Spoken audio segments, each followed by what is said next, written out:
মোহাম্মদ হাবিব লিখেছেন, মেয়েরা ইসলামের অনেক বিধিবিধান মেনে চলছে কিন্তু শ্বশুর শাশুড়ির খেদমত করে না এবং স্বামীর আনুগত্য করে না, নানাভাবে মানসিক এবং শারীরিক কষ্ট দেয় শ্বশুর শাশুড়িকে। বলে কিছু বলুন। মানসিক বা শারীরিকভাবে যদি কষ্ট দেন তাহলে সেক্ষেত্রে তারা মুরব্বী, সিনিয়র, বাবার বয়সী, সেই হিসাবে তো অবশ্যই অপরাধ হবে, গুনাহের কারণ হবে। এবং শ্বশুর শাশুড়ির প্রতি রেসপেক্ট করা অ্যাজ এ মা বাবার মতো বড়, তাদেরকে সম্মান করে আমাদের কর্তব্য। নবী সাল্লাল্লাহু আলাইহি ওয়াসাল্লাম বলেছেন, মাল্লাম ইয়াকুল কাবীরানা ফালাইসা মিন্না, যে ব্যক্তি আমাদের বড়দেরকে শ্রদ্ধা করে না তারা আমার উম্মত নয়। নবী সাল্লাল্লাহু আলাইহি ওয়াসাল্লাম বলেছেন। সো বড় হিসেবে তাদেরকে শ্রদ্ধা করতে হবে এবং সাধ্য অনুযায়ী তাদেরকে সেবা আপনি করবেন, এটা নৈতিক একটি দায়িত্ব।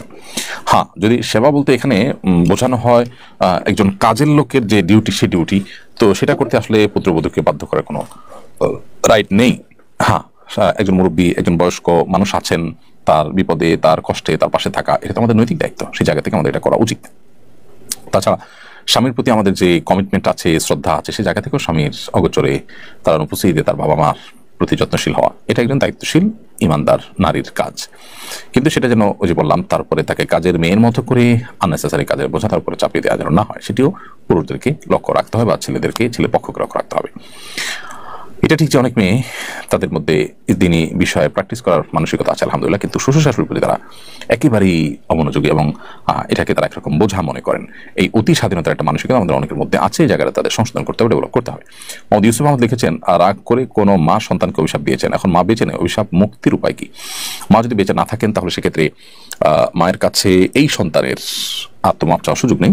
তিনি আল্লাহ তাআলার কাছে নিজের এই কৃতকর্মের জন্য মাকে রাগিয়েছেন জন্য মাপ চাইবেন এবং মায়ের তরফ থেকে দান সাদকা করা, মায়ের তরফ থেকে আল্লাহর কাছে ইস্তেগফার করা, ক্ষমা প্রার্থনা করা, সে কাজগুলো করবেন। আদর আলো এয়ারি থেকে লিখেছেন, আমার ছেলে আপনাকে আপনার মাদ্রাসায় পড়াতে চায়, কি করতে হবে জানাবেন। আমাদের মাদ্রাসা সুন্নায় আপনি যোগাযোগ করবেন, নভেম্বরে সাধারণত ভর্তি হয়ে থাকে।